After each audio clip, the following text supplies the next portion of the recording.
moyenne, un Canadien produira 720 kg de déchets par an, soit 8 fois le poids moyen d'un homme adulte. La gestion de ces déchets apporte beaucoup de conséquences négatives, comme la contamination de nos ressources naturelles et l'émission de composantes chimiques dans l'air.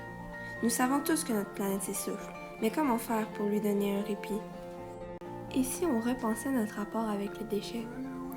Et si on essayait de réduire notre production de déchets à zéro?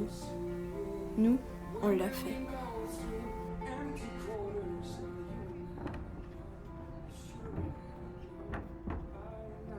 J'ai sélectionné 3 familles pour leur lancer le défi de réduire au maximum leur production de déchets. Premier candidat, Simon et Lucie, un couple retraité. Avant le défi, ils produisaient 5,4 kg de déchets par mois. Ensuite, nous avons la famille avec un jeune enfant, Annie, Alain et Annabelle. Leur production mensuelle de déchets était de 38 kg. Pour terminer, la famille avec 2 enfants plus âgés, ma famille. Nous avons produit 21,7 kg de déchets en un mois avant de se convertir au zéro déchet. À partir du 13 novembre jusqu'au 13 décembre, tous les candidats avaient la mission de revoir leurs habitudes de consommation afin de diminuer leur production de déchets et d'approcher le zéro absolu. Nous avons confisqué les produits alimentaires qui avaient des emballages non réutilisables et non recyclables. Comment je me sens? Bien. Un petit peu anxieuse, j'ai hâte de voir les résultats. Je ne sais pas trop comment ça va aller. Oui, c'est un défi, justement. Zéro déchet, c'est pas évident quand on y pense. Quelque chose qui m'intéresse parce que c'est quand même pour le bien de l'environnement et de la planète. Puis en ayant une petite fille, ben, c'est sûr que je pense au futur. Là. Tout pour essayer de prendre des meilleures habitudes. C'est des choses qu'on sert tous les jours, comme les papiers de toilette, les Kleenex, les essuie-tout. Je ne sais pas trop comment on va fonctionner avec ça. Ça va être difficile de changer nos habitudes. Je disais pour ma petite fille, pour son avenir, pour y montrer aussi, parce que nous, la récupération, c'est rendu quelque chose de naturel. Fait que je me dis, réduire les déchets, pour elle, ça va être quelque chose de naturel plus tard, probablement, si on commence maintenant. Fait que je trouve que c'est un beau défi pour faire participer notre petite fille. Là. Ce qui est plus difficile, c'est d'y penser. On a l'instinct de jeter nos déchets comme avant. Le plus difficile, c'est le gaspillage alimentaire. Avec la petite fille de 2 ans, souvent, on a de la misère à faire finir les assiettes. La plus grosse difficulté, ça va être juste d'emmener à zéro. Parce que la vie n'est pas faite encore pour ça, on dirait. Oui, on veut zéro déchet, mais ça prend la part de tout le monde. Donc, ça fait une semaine qu'on fait le défi zéro déchet. Et je trouve ça dans mon frigo. C'est un plastique numéro 6, donc c'est pas recyclable. Il y avait ça aussi, même affaire, plastique non recyclable. Je pense qu'il va falloir que je parle à ma mère.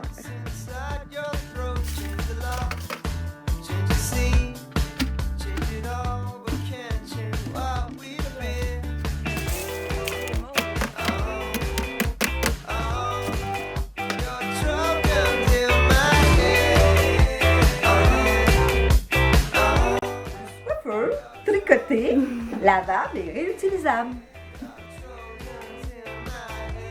Oui, ça amène des discussions, c'est sûr, certain.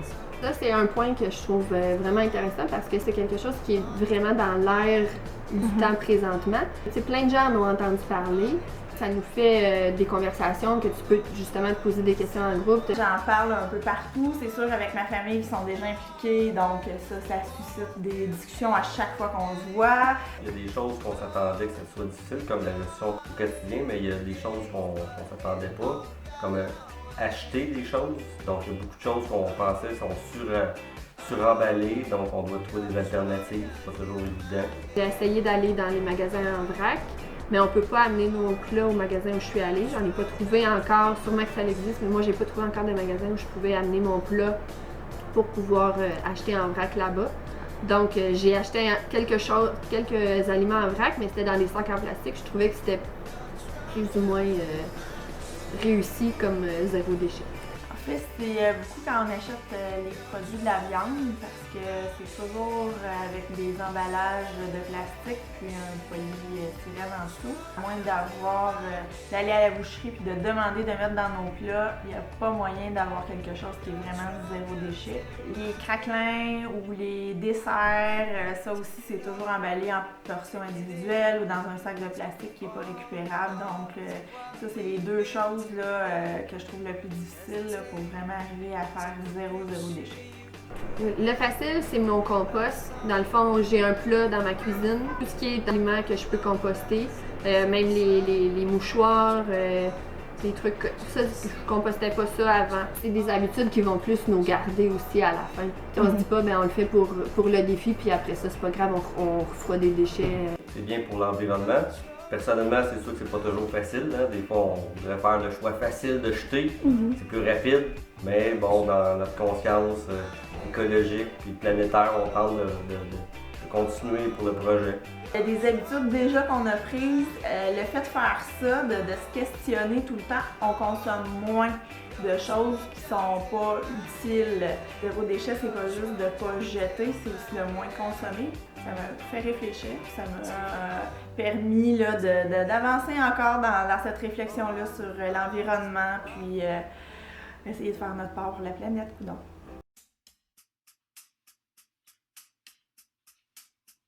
Le 11 décembre, je me suis rendue au Café Le 5e, premier café zéro déchet à Montréal, pour y rencontrer Julie Gagné.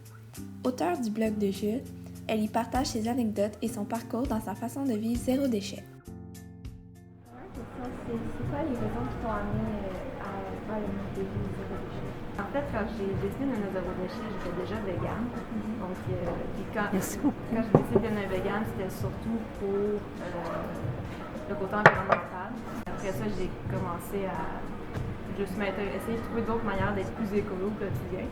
Puis, en février 2014, je cherchais une entrevue sur le site de Tout le monde en parle. Mais là, je me rappelle pas c'est quoi, parce qu'il y avait l'entrevue de Johnson. Tout de suite après, j'ai commencé à faire des recherches sur Internet et tout. Je pense que le mois d'après, j'ai acheté son livre.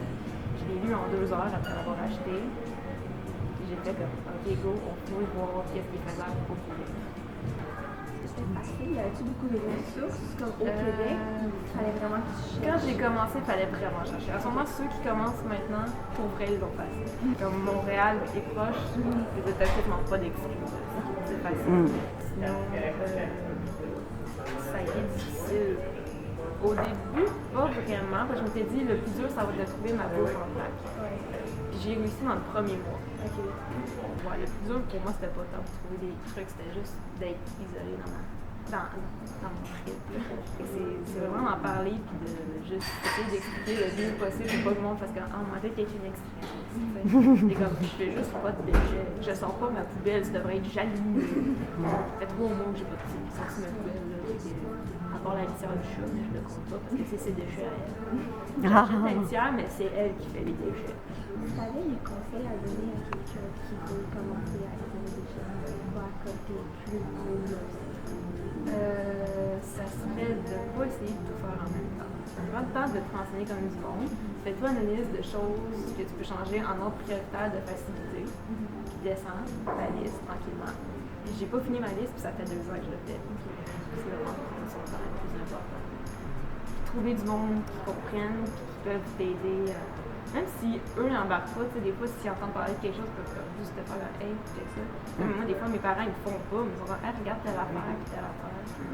Mais de plus en plus, je pense que le monde comprenne le pourquoi. Parce qu'au début, c'était comme pourquoi tu veux pas faire de déchets? Il n'y a plus de place dans les contours, Est-ce que tu trouves qu'il y a des avantages de vivre zéro déchet? Genre, il y en a pour l'environnement, mais pour toi, est-ce que ça t'amène quelque chose?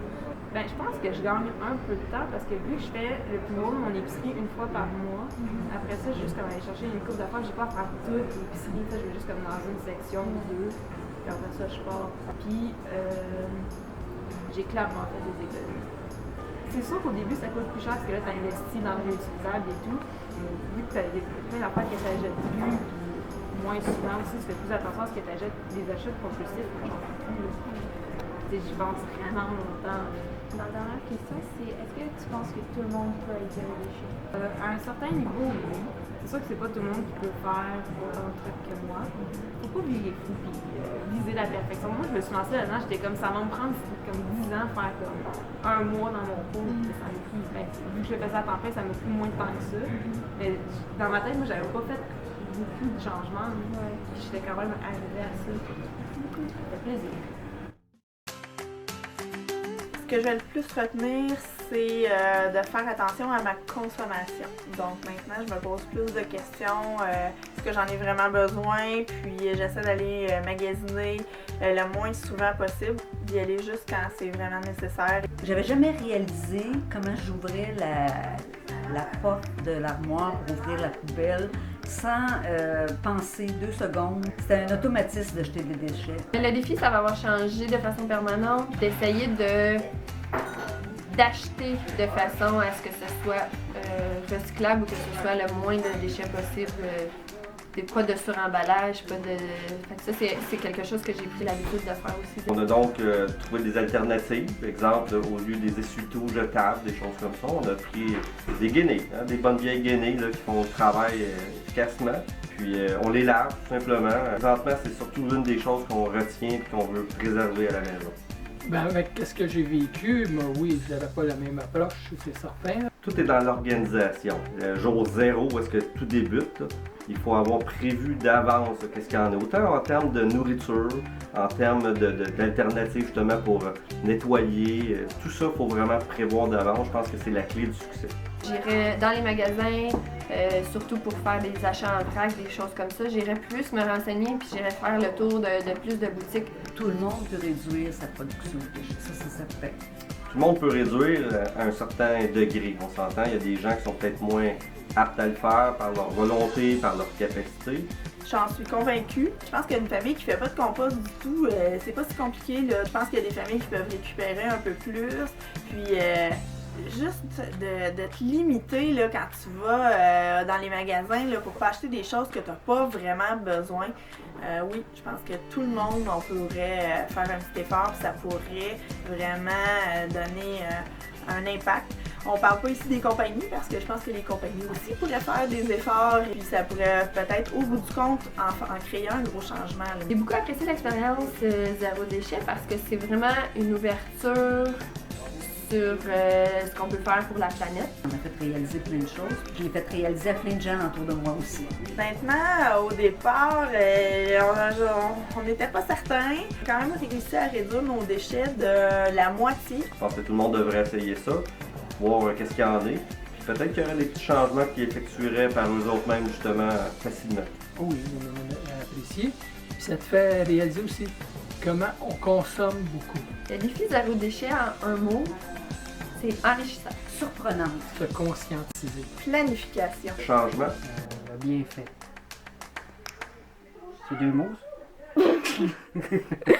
Zéro déchet, c'est davantage un idéal qu'un objectif. Chaque décision que l'on prend pour réduire notre impact environnemental est un pas dans la bonne direction. Traîner son sac réutilisable partout où l'on va, commencer à faire du compost, trouver des alternatives aux produits jetables, faire ses achats en vrac, ce sont des exemples de ce qu'on peut faire pour notre planète. Vous n'avez qu'à vous armer de détermination et de quelques pots maçons et commencer dès maintenant.